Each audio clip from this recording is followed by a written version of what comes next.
அடமானத்தில் இருக்கும் தங்க நகையை மீட்டு மார்க்கெட் விலையில் உடனடியாக விற்க சிறந்த வழி பிரைம் கோல்ட் ஹப். தொடர்புக்கு 9840551787. தங்கத்தை மட்டுமல்ல, உங்கள் தன்னம்பிக்கையையும் மீட்டுத் தருகிறோம்.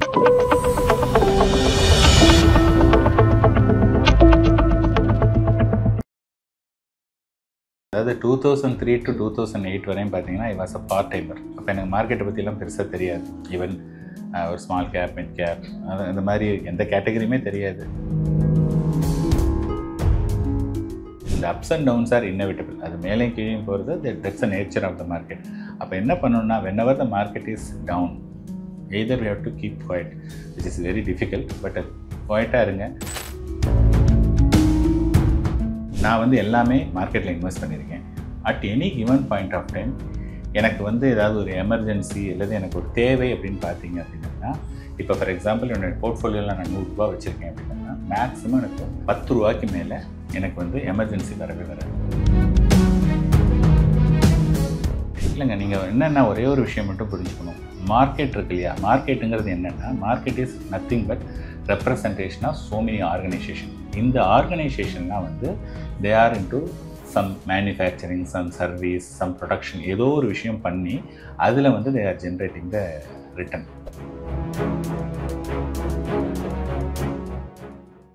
ஆதன் பிஸ்னஸ் நேயர்களுக்கு வணக்கம். தொடர்ந்து நம்ம சேனல்ல பிசினஸ் நிறைய விஷயங்களை பார்த்துக்கிட்டு வரோம். அந்த வகையில் இன்னைக்கு நம்ம கூட சர்டிஃபைட் ஃபினான்ஷியல் பிளானரும் மியூச்சுவல் ஃபண்ட் டிஸ்ட்ரிபியூட்டருமான பட்ஜெட் பத்மநாபன் அவர்கள் தான் இணைந்திருக்கிறார்கள். வாருங்கள் பேசலாம். வணக்கம் சார். வணக்கம். எப்படி சார் இருக்கீங்க? சார், இன்னைக்கு வந்து உங்களுடைய இன்வெஸ்ட்மெண்ட் ஜேர்னியை பற்றி தான் சார் பார்க்க போகிறோம். முதல்ல உங்களுடைய இன்வெஸ்ட்மெண்ட் எங்கேருந்து சார் ஸ்டார்ட் பண்ணீங்க, எவ்வளோ அமௌண்ட்டுக்கு ஸ்டார்ட் பண்ணீங்க? ஸோ இன்வெஸ்ட்மெண்ட்டுன்னு பார்த்தீங்கன்னா, நான் ஒரு மியூச்சுவல் ஃபண்ட்ஸில் வந்து ஒரு 2003 அந்த சமயத்தில் ஒரு 5000 ருபீஸ் மட்டும் ஜஸ்ட்டு நான் இன்வெஸ்ட் பண்ணேன். அப்போ இன்வெஸ்ட் பண்ணும்போது எனக்கு அதை பற்றிலாம் பெருசாக தெரியாது. ஜஸ்ட் ஒரு 5000 இன்வெஸ்ட் பண்ணேன். அப்போ இன்வெஸ்ட் பண்ணும்போதே அங்கே உள்ளவங்க சொன்னாங்க, இது மாதிரி நீங்கள் வந்து இன்வெஸ்ட் பண்ணணுமா இல்லை நீங்கள் அது டிஸ்ட்ரிபியூட்டர் அப்படின்னு கேட்டாங்க. நான் சொன்னேன் இன்வெஸ்ட் தான் பண்ணணும் அப்படின்னு. டிஸ்ட்ரிபியூட்டர்னா அதுக்கு என்ன, வாட் இஸ் த ப்ரொசீஜர் அப்படின்னு. அதுக்கு அவங்க என்ன சொன்னாங்கன்னா, ஆம்ஃபின்னு ஒன்று இருக்குது, associate of mutual funds in India. அதில் வந்து நீங்கள் எக்ஸாம் எழுதி நீங்கள் பாஸ் பண்ணீங்க அப்படின்னு சொன்னால் ஐ கேன் ஆல்சோ டிஸ்ட்ரிபியூட் அப்படின்னாங்க. ஸோ எனக்கு வந்து 2003 எனக்கு எதுவுமே தெரியாது. என்னுடைய பேக்ரவுண்ட் வந்து எம்எஸ்சி ஃபிசிக்ஸ். ஸோ எனக்கும் காமர்ஸுக்கும் எந்த விதமான சம்பந்தமே கிடையாது.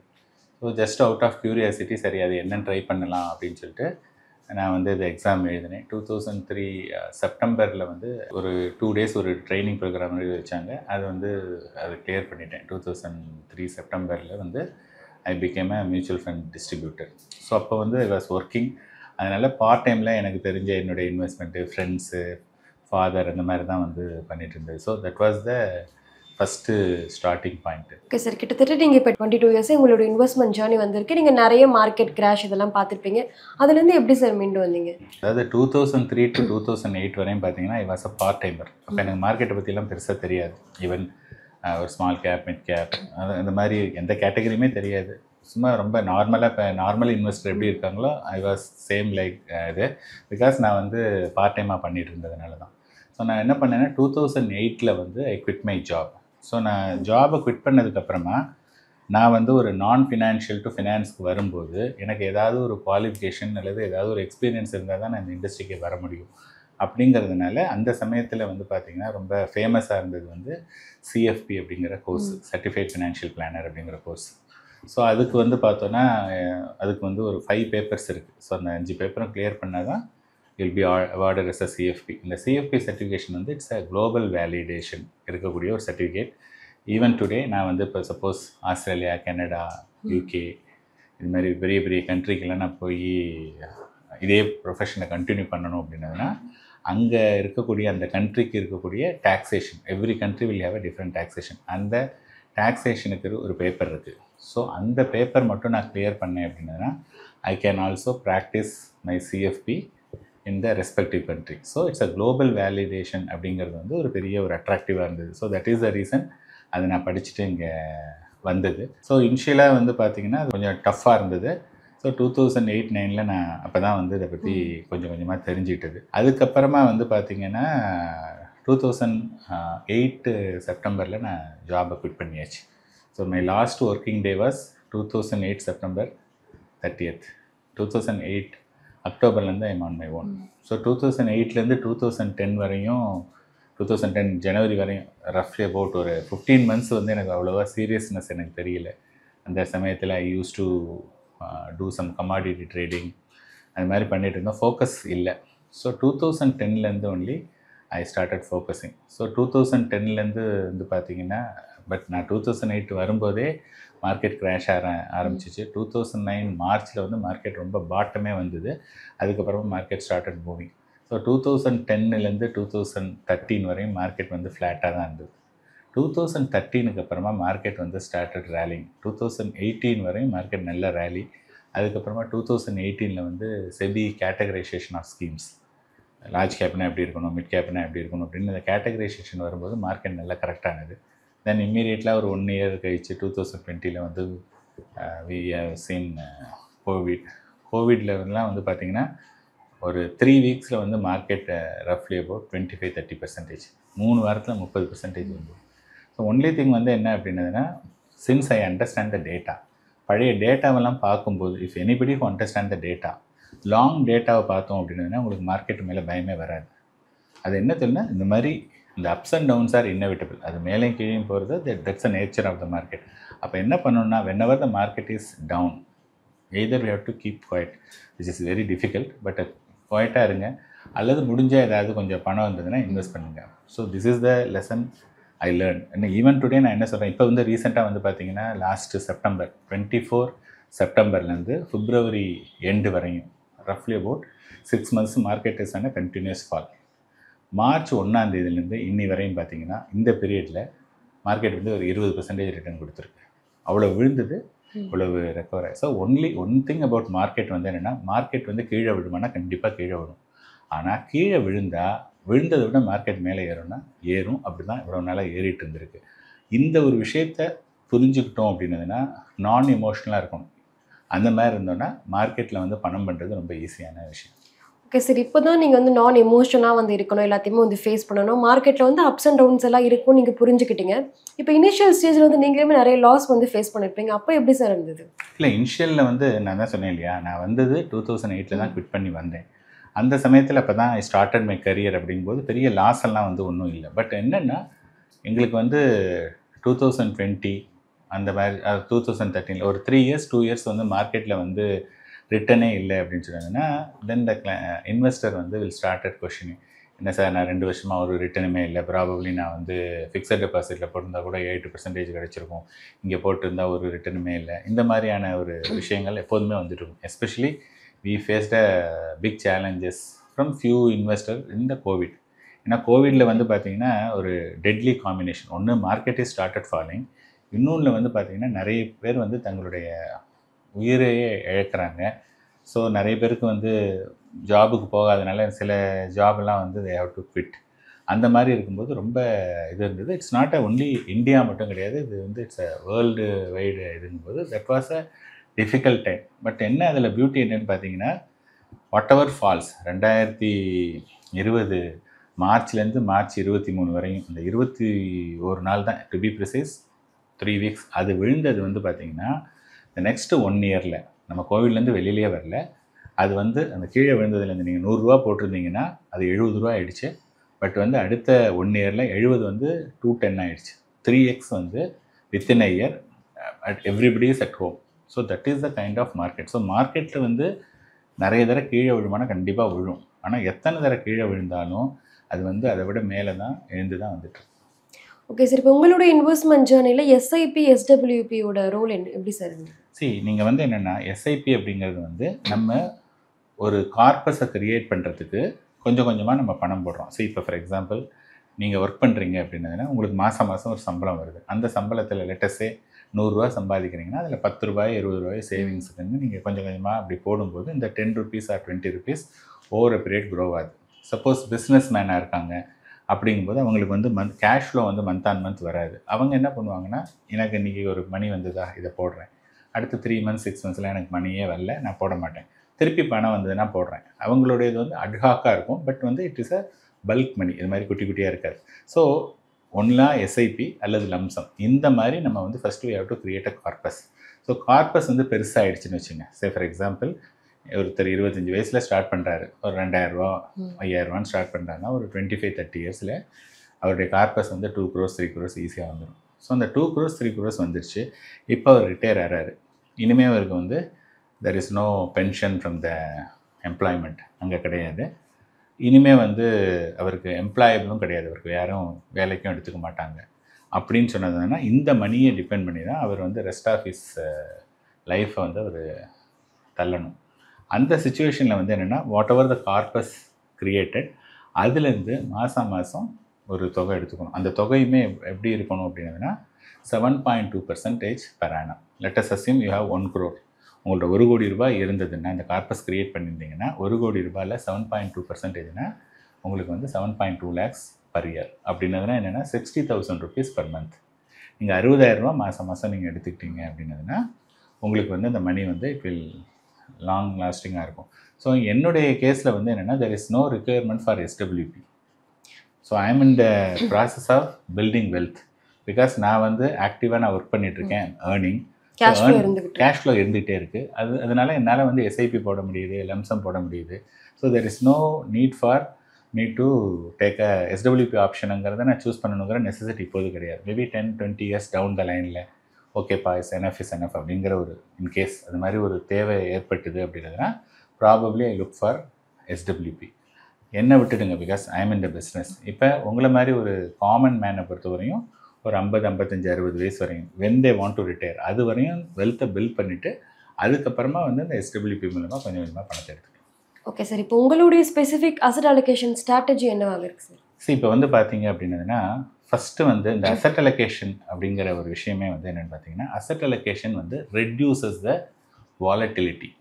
புரியுதுங்களா? அதுதான் பண்ணுது. அசட் அலோகேஷனுடைய பியூட்டி வந்து என்னென்னா, ஏன்னா 4-5 அசட்டை வந்து நீங்கள் சேர்க்கும் போது you are mitigating the risk, you are reducing the risk. ஏன்னா ஈக்விட்டி வந்து ரொம்ப ஹைலி வாலட்டைல், அதோட டெட்டு வந்து பார்த்திங்கன்னா ஸ்டேபிளாக இருக்கும். இப்போ ஈக்விட்டியும் டெட்டையும் நீங்கள் இது பண்ணும்போது ஈக்விட்டி வந்து இவ்வளோ வாலட்டைல் இருந்ததுன்னா டெட் இது பண்ணிங்கன்னா வாலட்டிலிட்டி வந்து கம்மி.